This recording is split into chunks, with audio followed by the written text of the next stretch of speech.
How many of you all use Git and GitHub to track your programming files? Like pretty much everybody? Okay, so this is a very kind of Git-centric talk, but it could, the things that I did could work for other version control as well. Now, how many of you have investigated different ways of documenting your projects or the process that you encounter when you're coding? So, anybody want to give an example? We can make this like a chatty thing. We are all very quiet in this room. I understand. My food's digesting too, and it's really hard to like do both. Did that change anybody's mind, my joke about food digesting? Okay, it's good, it's good. So I have a couple of examples of things that I've seen people do to document their code that have impressed me. And my slide changed earlier. If I go like this, does it change? Yes, perfect. All right, so I've seen folks use ASCII diagrams if they have like a process going on in their code, and it might be good to like have a little map and like a little "you are here." And as someone who periodically attempts to do things within open source and enters a new code base and then spends the first 2 hours feeling like they don't know what's going on, things like that can be a real hook and a real lifeline for folks entering a project. Some folks say, you know what, we're not going to do this whole README thing. We're just going to have a man page. We're going to keep it all in the terminal and keep ourselves happy. And sometimes when you're writing those in-code comments that we all have strong feelings about, some people just find that they need to label their cats. Has anybody seen that image? Someone is saying, okay, so the joke here is you have a cat, and the cat is nicely labeled as cat, as if there would be any confusion.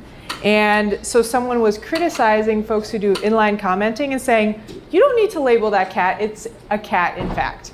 But sometimes we don't always do the best job with our variables, and it's just nice to, okay.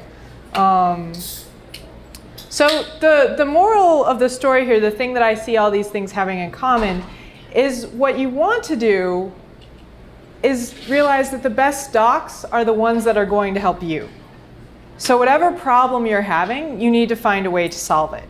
And that's something, having that skill, and confidence to be able to say like, hey, I'm running into this thing, what can we do about it? Having some process around that is going to last you throughout your careers, and certainly a lot longer than this year's flavor of JavaScript. And also, the best documentation is not going to come without some mistakes. But luckily for me, I'm a self-taught second career developer. I used to be a scientist working in geology. And so, moving from that, I have become an absolute authority on trying things, making mistakes, and getting messy. So on the way to becoming my doc-loving experimental self, I ended up trying on a lot of different hats. So today I'm going to talk about a problem that I encountered as I was starting to shift from more academic, scripting style coding to front-end work. How I developed a solution for that problem, and what I ended up learning about communication and allowing myself to build the tools I needed, and so you can build the tools that you wish you had. So we're talking a little about tooling in this talk, and a lot about opening yourself up to making the software you need, and making your Git workflow work for you. Okay. So as many of us know, Git and our misunderstandings around its use offer us a whole new way to make messes within our workflow. And not everyone uses Git the same way. So before I get started on my Git venture, I want to take a moment and talk about what my ideal workflow was at the time that I got started. So just like the folks in this XKCD, I approached Git with equal parts determination and excitement for the power that was going to await me, and a fair bit of confusion as well.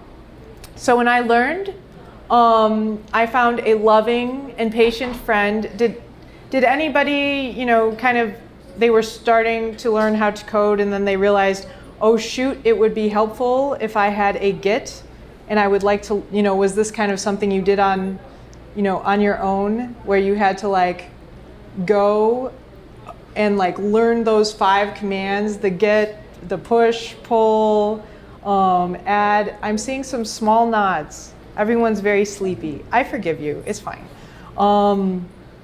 So I had a friend who said, look, Veronica, I see you learning how to code and that's wonderful, and I'm gonna give you a hand. You need to know these 5 things, that add, push, commit, blah, blah, blah. And I could only remember 3, even now. I'm sorry? Reset. Yes, that's another important one, but I didn't get until far later. Yes? I just want to point out that the #1 most popular question on Stack Overflow is how to undo a Git commit. That makes me feel so good about myself. I appreciate that. So, this person said, know these 5 commits, you'll be fine. And so I would message them and I would be like, I'm stuck here, can you remind me again? And this continued for perhaps too long. And finally they cut the cord and said, look, you need to start a document with these 5 things on it. And I've added to that document since then. I've learned new things, but I never did a Git intensive. So there are still things that cause little nice drips of sweat to run down my face when I even think about them. Does anybody else have that relationship with Git? Okay, all right, I see a few hands. Thank you. Me too. So because I didn't do this Git intensive, and because I started out with this simple workflow, I would make changes locally, commit, push as soon as possible so that I could view my changes remotely online, feel amazing, pat myself on the back, and start this arduous process all over again. However, I made a incomplete list of other commands and processes that you could have as part of your Git workflow to kind of show you the where I was at relatively.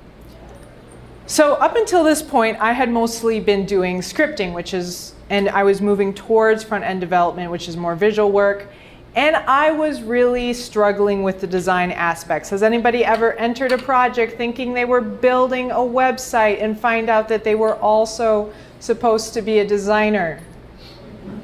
Yeah, that happens. And so you'd run into the thing where a client might have a much stronger idea of what they don't want than what they do want.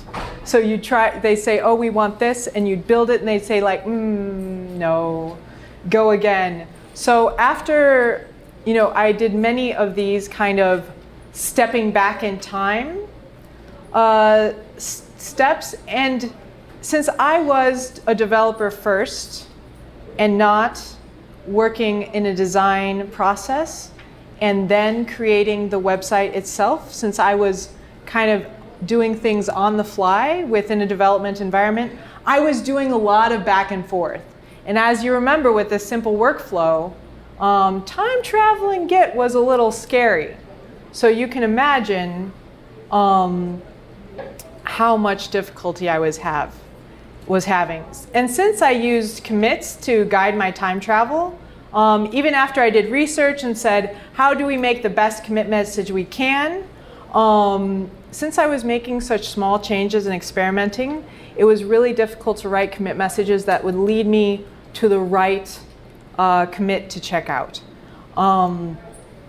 So, some of us know that relying on commits is tough. For anyone who does not know that relying on commits is tough, I would like to present you with Exhibit A.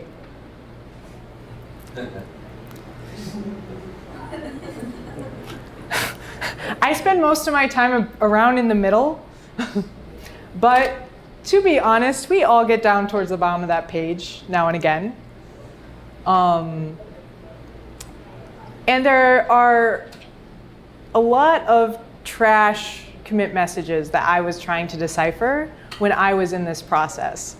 And like I mentioned, I did do some research on how to build the best commit messages, and I went a little too far. So we do have some rules to guide our time travel. You want to avoid abbreviations, make sure you summarize your subject, use as much metadata as possible, give yourself as many hooks within those commit messages as you can. But even as I tried to do this, we all fall into this very ugly, bad place. So let's do a test. What commit messages would you make to describe this change? There are two changes that have happened within that nav bar. There's been a change of color, and I apologize for the contrast, and underline. So instead of the current page being dark green instead of neon green, which was ugly, why did I do that? I would have a nice underline to tell you where you were. So let's imagine some commit message. If you had to give yourself a mental picture, so in 3 months you would go, aha, that's where I did that, what would you say? Change color. Change color. But there's like a lot of, maybe I changed the color like 3 or 4 times because I couldn't decide. So like, Final commit. I'm sorry? Final commit for the change color. Updated the header. Updated the header. So I hear some decisive people in this room, some people who will be like, I'm going to update that header once and it's going to be the way I like it. And they're like pretty confident. And Never said that. all right. Well, okay, if it were me, I would end up with like update header, and then it would be like update header a second time. Update header, oh shit. And like it would continue like that, because what header should I have changes about with the weather, and I don't know about here in Atlantic Beach, but back in New York, if you don't like the weather, you wait a day or two and you'll be fine. So I started, these are all really good ideas, and I see your confidence and specificity. I did not have that at the time. So I started with things like, we're going to remove the lighter green and add an underline to the nav bar. And I said, that's good, but then there's like, so green's the best color that ever was, right? No one agrees with me on that either. Okay, so green's the best color there ever was, and so there are like 5 or 6 greens on the top of this page. And so which one is the lighter green anyway? What if I change greens again? So then I started saying things like, remove the lighter, brighter font, and so I would end up with these really long commit messages, and I thought I was just being amazing and I was going to be able to find exactly where I was. But if you've ever seen blocks of text for a commit message and tried to like mentally be like, what was I doing there? It doesn't really help, because then you're asking yourself, was it the lighter, brighter green, or like, should I use hex values within my commit messages? You should not. And so my Git history, meanwhile, was becoming really messy and difficult to navigate, and what was I doing anyway? And so I found myself manually rolling back to the wrong spot several times. So I'd look at a commit message and I'd be like, update header, I'd bet that was it. And I'd go, oh, too far. And then I'd go, update header, time number 16, I bet that was it. And it would be also wrong. So I wasn't good at this time travel thing, but I was having to do it again and again. And it was ugly, messing with my flow. I was losing time. Sad news. And making a bunch of mistakes trying to build the thing that I was trying to build. So I had like cognitive, stress coming at me from all directions. So where could I go from here? And what other clues could I give myself? So there are a few things I decided to try. I had my better commit messages try, and we all saw where that got me. I looked for tools that might help me be able to visualize my work better, and I found that almost all editors, Sublime, Emacs, Vim, VS Code, have plugins that allow you to see and sometimes even change colors with using a UI, but within the editor. So like if I were to click on that color there, it would say, it gives me a preview, but I could also choose another green right there. And that's really nice if you're within your editor. But I was going back and forth between my UI on GitHub and trying to find commit messages that way. So I wasn't getting to the point of the editor, and I wanted to skip the stage where you have to pull down and open up the wrong commit. So the real difficulty I started to realize is I was learning too much at one time. I was trying to use learn the tools for development, like actually learn how to use Git, push past those 5 commands that I needed to know, and the skills that I needed to create, the web development, and now suddenly design, surprise. And so doing this at the same time was difficult, and it's worth spending a little bit of time talking about what my design process looked like. So in my next project, kind of after realizing this, I said, okay, and like I mentioned, I was hired as a web developer, but you want them to be able to design everything as well. And so these tasks that relied on design skills that I didn't have, I just Googled, and I would sit there and say like, okay, I'm imagining how to make these things intuitive and everything else, but I didn't have a process around it. So, I would go to bed certain that I was in the right direction, I was moving in the right direction, and kind of wake up and realize that I had done the web equivalent of pairing like plaid and polka dots. And I don't know if there's any fashion aficionados in the room, but that's not usually something that we try to do. And we've all been in the place, like I mentioned earlier, where there's back and forth just because a client changes their mind. So I wanted to find a way of moving back less often. So I actually moved too forward in that I gave away my punchline. Is everyone disappointed that you saw my punchline a little early? So I had a client who wanted a logo, and the website was about supporting families, so there's like growth involved. She says, I like images of trees, and there's growth, so I'm like, oh look, there's a little tree and a big tree. Yellow is a color that evokes trust. And so I said, all right, we got a yellow tree with a sprout, let's do this. And I made like 17 variations on this logo. Every one of them was wrong because I had not learned that iteration and design were not the same thing.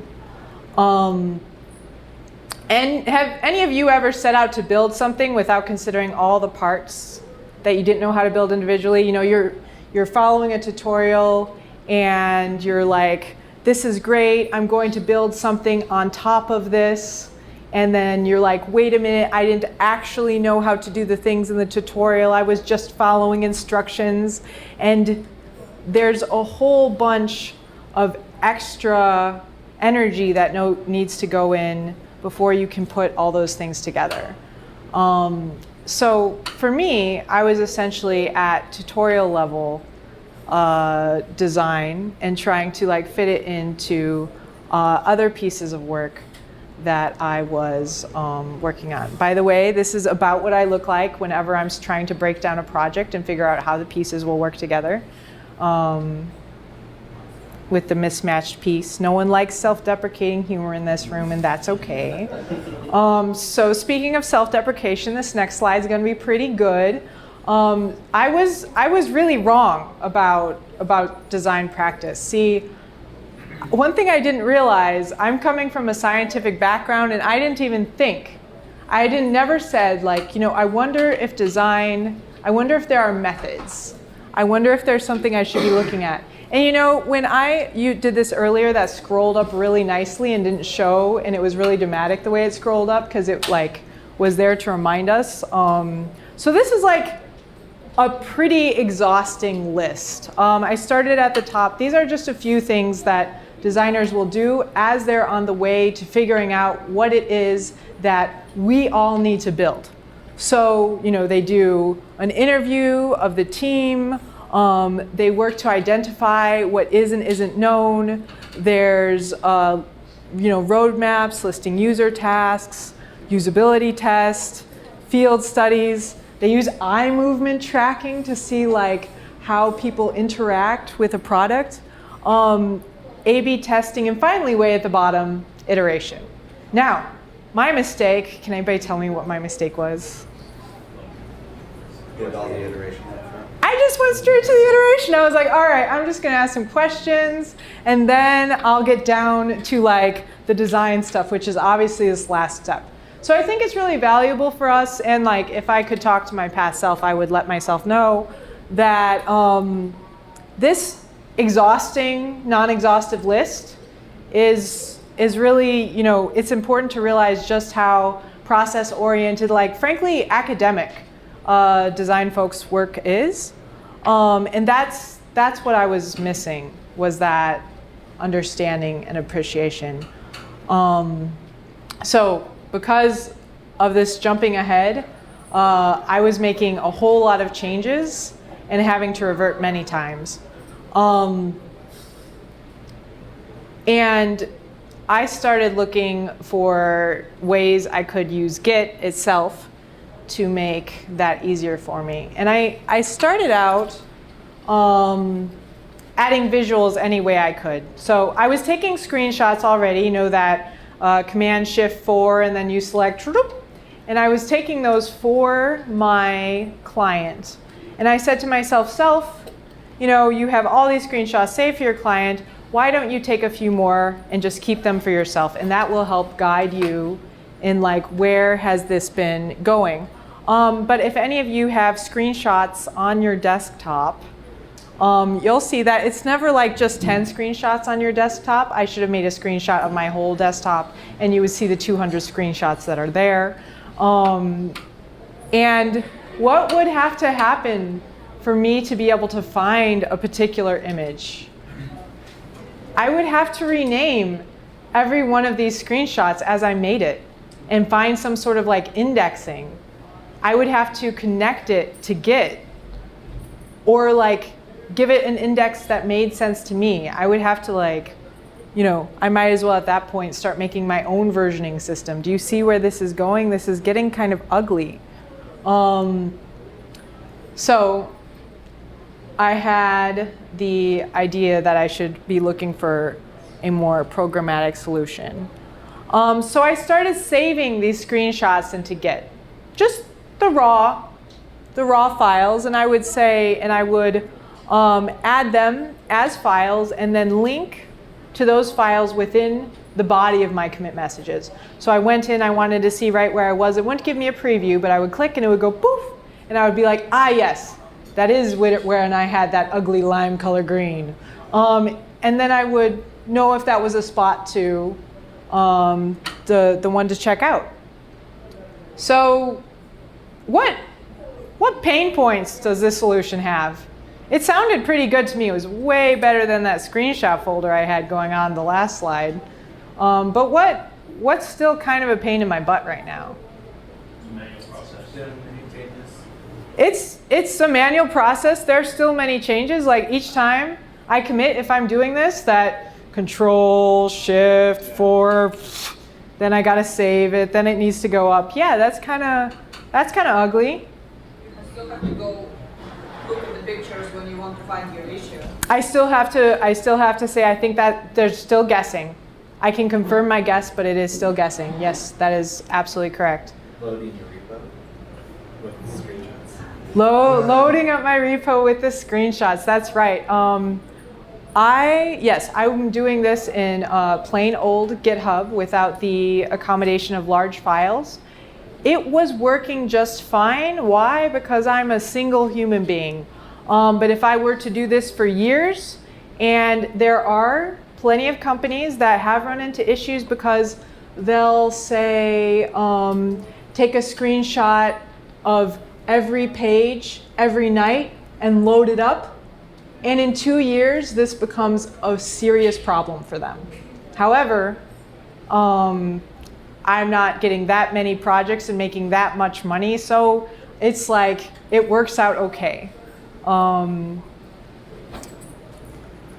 Any other thoughts? I just don't want to cut anybody off.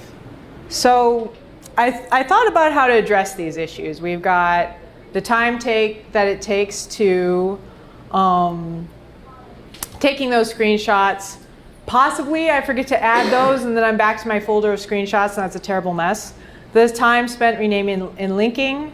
And there was also some time spent like just deciding process. It turns out that changing how you work is super costly as far as like, both your productivity and just time spent like figuring out what it is that you should be doing. And I had tried to use all the tools I could think of, and I was starting to feel like I was putting things together and trying to solve this problem. And I realized that maybe I didn't know what problem I should be solving. And I said, like, if I'm still running into issues at this point, what if there's something I'm missing? Now, I'm used to working solo, and that became a real problem for me right here because I said, because I realized that I should be talking to other folks. And when I started talking to other developers about this, some interesting things came up. It turns out the developers disagree strongly about whether you should be putting screenshots in Git. Can you imagine that? Developers disagreeing strongly about something like that. And I mean like 50% of the folks I talked to were like, oh, why don't we do this? We should all be doing this. How do we do this? Veronica, do you want to do this right now? Let's start.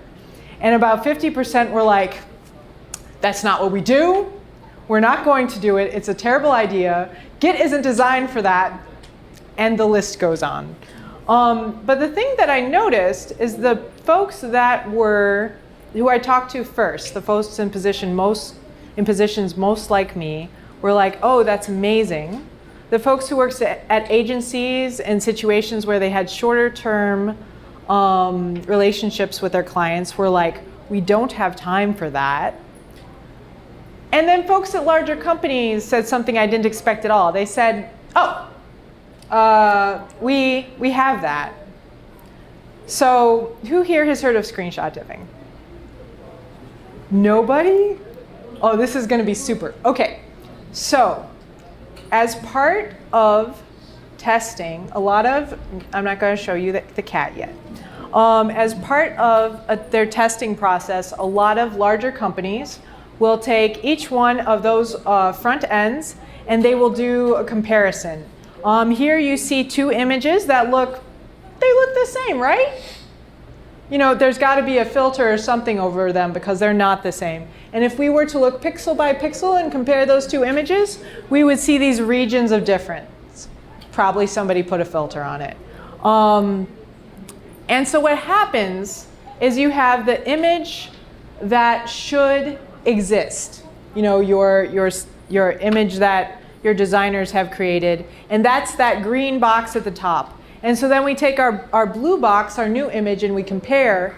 And if they're like a certain percentage different, it gets kicked to a human. And a human needs to decide either that new image is the correct image and should replace the golden, our green image, or it needs to go back and get worked on more because there's too much difference.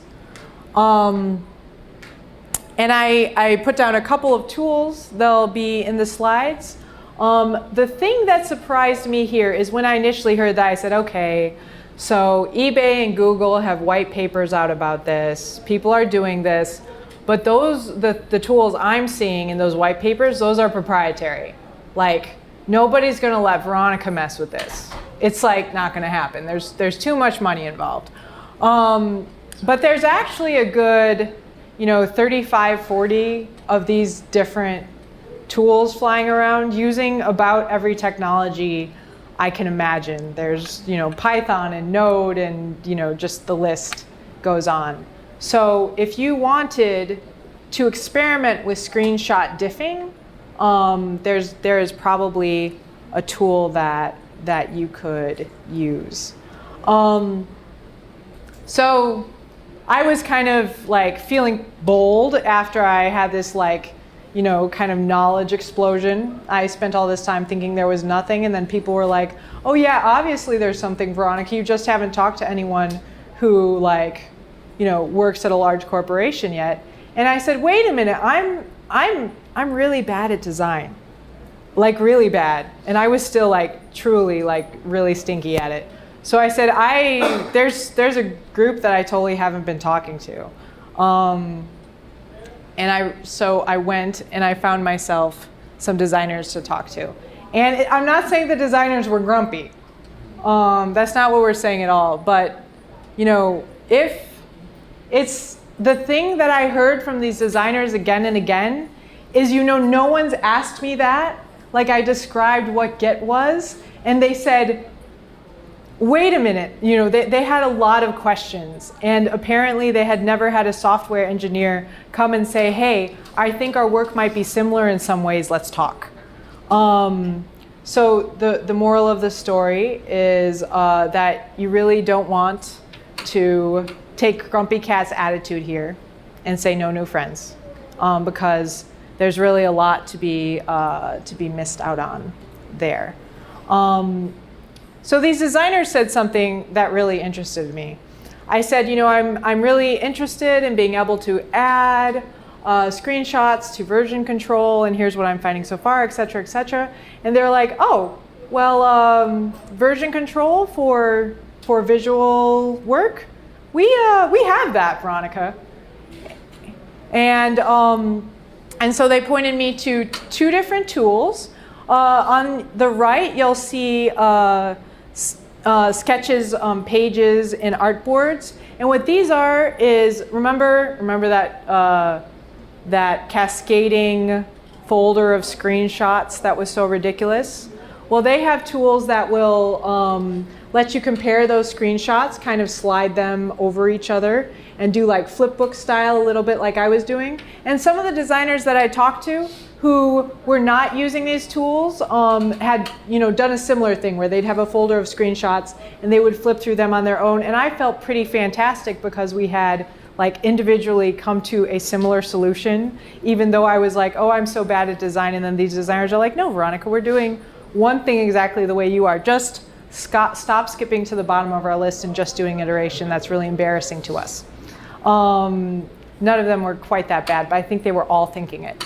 And the second thing that they pointed me to, which surprised me even more, is abstracts compare mode, which is literally a Git for Sketch, right down to the commands that they use. And I have to say, their docs are much more, but possibly because it's a design tool, their docs are much more adorably illustrated than our Git docs. That's really cute. Git just doesn't do that. So it's when design folks are developing their sketch files, they'll often put them in something like here so that they can do those comparison and keep track of changes over time, which is something that I sorely had needed. So I found out designers already have themselves a Git. And so I was super motivated at that point to see if I could get some visuals more smoothly into my workflow. So being super explicit about the lesson I learned, always find a reason to throw confetti. And often the problems that we're having have already been addressed in another context. And we might just not be recognizing the problem because the folks in our immediate vicinity are all thinking of it the same way. So there's a lot of value in looking around you and seeing how people use the tools that you use differently. So I could have saved myself a whole lot of worry about the validity of my search, possibly some working spent on tooling, if I had spent some time asking, who else would benefit from this in a different form, and seeing if I could talk to some of those folks. So let's cut to the chase. What was the solution, Veronica? So I had made myself, the start of this prototype, and I had seen its problems, that the problems were common, and I did some research to solve each one of these pain points. So the time to take the screenshots, I needed to remember to take these screenshots, and I need to find a way to add an image link to this commit message to do what I'd been doing. So like I said, there are several tools, but I invested Puppeteer and to automate the screenshots themselves. So the first thing you need to do is screenshot diffing. Like that first step is to take the screenshot, and that's all I needed. So that is what I ended up working with. I needed to remember to take those screenshots, in the middle of everything else I was doing. So I ended up using Git hooks, which kind of, if you're unfamiliar, will like hook one action to another. So if you commit, it might be like, hey, Puppeteer, it's time to take that screenshot. And then your life is an easier one. And right now, I've got a terminal prompt that will tell me to save that last bit by hand. So I have my commit to Git, and Git hooks says, hey, Puppeteer. And Puppeteer takes that screenshot, and then a terminal window pops up and says that things are happy.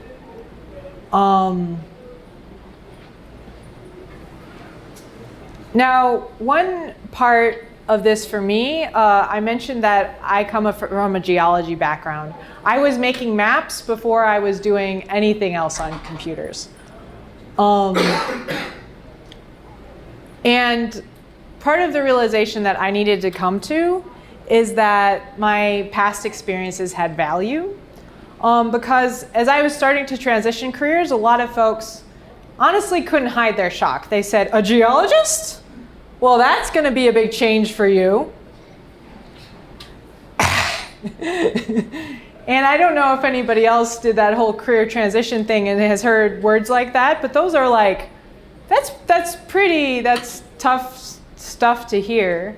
And when I started to explore this whole thing and said, well, have we ever tried screenshots in Git? Should we try doing that? I was actually on an open source project at one time where we were building a dashboard. It was my first time using Ruby, and I was learning all these new things, and I said to the maintainers, hey, I'm wondering if there's any record or screenshots of what it looked like in the past, because it's all I can do to, I don't want to go back in time to figure it out, but it's, is there anything where I can go back and see where we're going, since I'm looking at your asks and finding them difficult to decipher, that, might give me a little bit of a clue. And they said, screenshots? We don't save screenshots. That's not what developers do. And similarly, when I started asking this again, well, what about screenshots in our version control? I got another strong, we don't do that. So all this was as I was working towards my first job especially, I kind of had these playing in the back of my head, and I was thinking, maybe I need to put this last life where I was actually accomplished and good at things, but at different skills, maybe I need to put that behind me. And maybe all those things that I'm good at need to be in the past and are worthless now, back at square zero. So while you may not be able to bring your whole self to work just now, it's really important to keep in the back of our minds that all of our skills are going to inform the way we solve problems, inform the questions we ask, and bring value to our projects, and make us better programmers and people. So you have superpowers, you should go off and use them. And so we come to this question, should I, sitting here, be using screenshots in my version control? Apparently this isn't what developers do, but I could start. And I don't have an answer for you. So it is really interesting to me that there was a nearly 50-50, love it, hate it split when I was talking to people about this. So there is interest and there is need. And I know of at least one group that was acquired by a company just to have their screenshot, just to have a similar project be squished after. So like this is something that people are interested enough to make either, to try to make and to make disappear. So, and I can't help but notice when I think of that 50-50 split, about 65% of us are visual learners, and I'm wondering if, some of those folks were the ones who are waving their hands saying, yes, please do this. So to get out from under, for me, to get out from under the learning process and like learning skills overwhelm that I was feeling, and having the chance to expand how much I felt I could alter my process, was an important part of this project for me. And I found out that it was really transformative to talk to positive sharing folks, the folks who want to help and share their experiences, instead of the folks who say like, nah, we don't do that, you shouldn't either. So it took time to push past the we don't do that response and actually create a tool that I wish I had. So if you're looking for a way to support a more diverse group of contributors and teammates, next time you hear we don't do that, consider pushing past a bit and exploring other options. I have some resources here. These slides will be online as well. These are a few things that I mentioned, and I am happy to talk about more as well. I see a couple of cameras up. The next slide might be camera worthy too. So no shame, go ahead, camera away. So this is me. And if you are looking for slides, they're going to be up there soon, along with the video whenever it comes out. I'm doing another talk about use of developer attitudes towards use of inline comments. So if you would like to be part of that survey, it is there, and you should add it, and you should tweet, and it'll be great. We do have time for questions. So I assume there are some of those, and I'm happy to hear them. Yeah? Did your final solution change from manually linking the screenshot in the body of your commits? Or is that still the solution? Manual linking, yes, that is true. That is what sure thing. What he was asking is, did I still end up linking that screenshot within the body of my commits? And I said, yes, that part I didn't do anything to. But if you have recommendations for how to make that go smoother, I am happy to hear them. But that's where I'm sitting right now. Yeah. So what are you doing with the automation then for taking the screenshots with the commits and Puppeteer or Cypress or whatever? Sure thing. So they have, so it's a multi-step process. So they take the screenshots, you set up what it's going to be compared to, and so what I ended up doing is just doing that first step. Like, I just need the screenshot. So that's what I ended up doing there. Yeah. 2 questions. Are you using a separate branch for photos or screenshots? I've had folks recommend that to me. I have not been. Other things you could do because of, oh, sorry, I'll repeat. He was asking if I use a separate branch since they are images, and I'm saying that currently I don't. I make it part of whatever branch the work is part of. Like it is part of the work, like a piece of documentation. What's your second question? Second question is, in GitHub you have projects and you have the ability to add cards and screenshots and then actually link them back to commits. Yeah. Have you thought about doing that?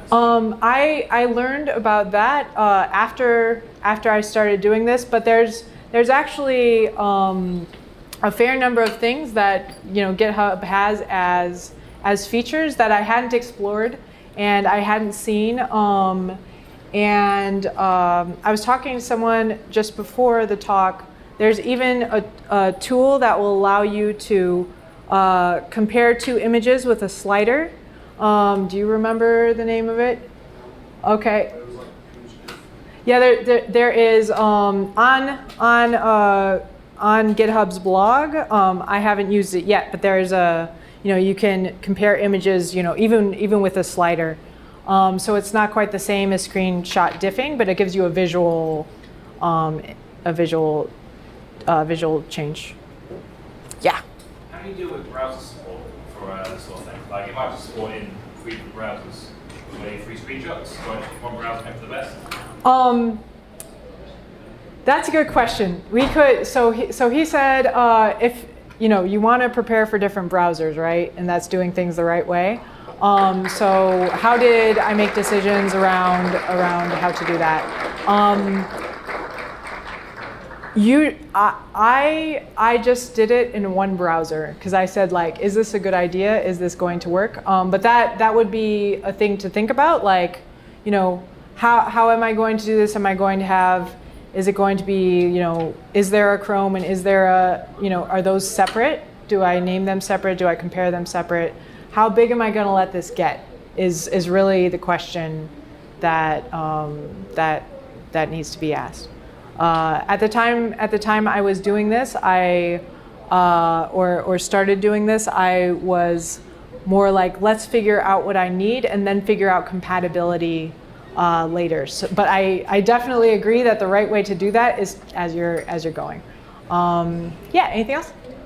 Have you used other Git repositories other than GitHub, like say GitLab or Helix? I have not. I have been GitHub through and through. So the question was if I'd used other repositories. GitLab does allow, has greater allowances for images and has a lot of, a lot of options there. Anybody else? Yeah. So there's size limits on certain things, or certain costing. Are you caching and then storing them? So things I haven't run into yet that other people might is he mentioned that there are size limits, and when does that start becoming a problem? Is there anything I'm doing about it? There are things you can do which I haven't researched yet because I'm so far from the problem to clean up things before a certain date, like to essentially scrub out the images before some date or something like that. And I've heard of folks that have had to do that who, for instance, will take an image of everything and save it every night. For them, they need to do that a lot more frequently. I've not.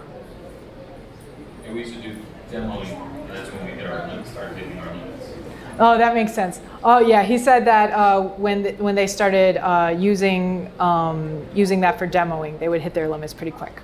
It makes sense. I've also heard of academics who have code that has an output of a workflow, like folks who do machine learning, who will, run those like very often and save each one. And sometimes they run into problems. Sometimes folks who have all of their documentation compiles to PDF every night. Those folks have problems. So it really depends on how extensively you're using it. And in my case, if I am doing a major commit every half hour or something. I'm not going to run into that problem. Yeah. Do you find issues when you smash commits if you've committed a bunch of screenshots trying to get the correct one?